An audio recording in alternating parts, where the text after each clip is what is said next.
Being here in Memphis, Tennessee, there is no way you can leave this city without visiting Motel Lonnie, where Mantin Luther King Jr. was assassinated on 4th of April, 1968. He was shot and killed on the balcony of the Lorraine Motel.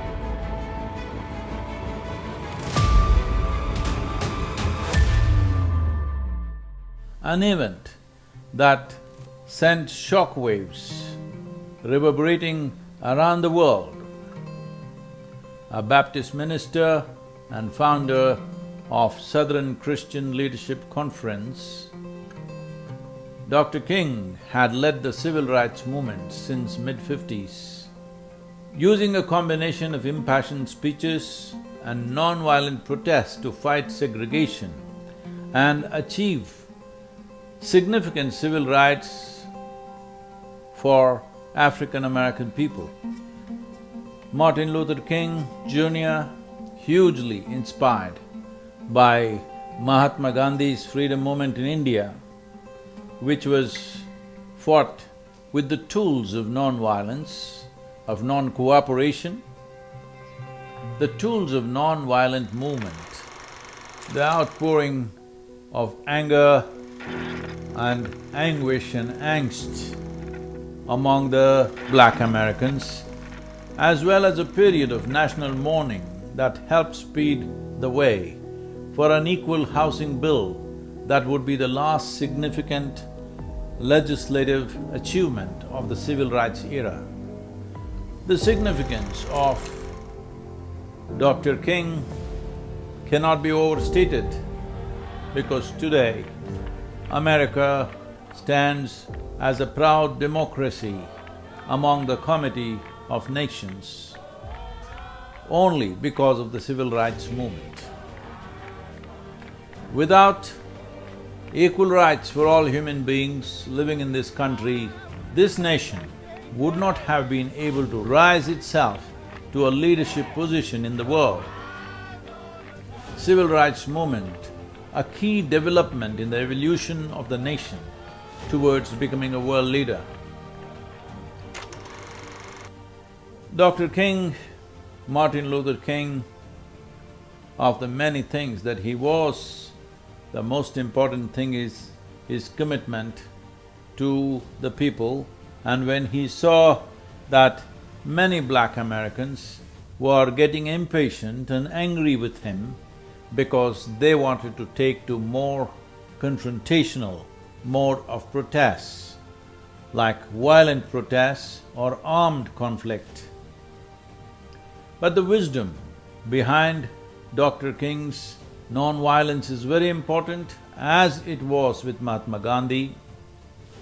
It is not that Mahatma Gandhi would not have chosen some other form of doing or some other form of conducting the freedom movement if he saw that possibility. He knew the forces of oppression held such power in terms of armament, how they were armed and how they were organized, that if you went for armed conflict, there would be a slaughter and innocent people would die. And once you stand up with a gun, the other person gets all the rights to commit atrocities upon you because now you're carrying a gun. So, it was profound wisdom within Mahatma Gandhi's understanding of politics, the Indian people, the culture, where it is not a militant culture, very docile culture. He saw that non-violence could become a tremendous weapon in the armory of freedom struggle.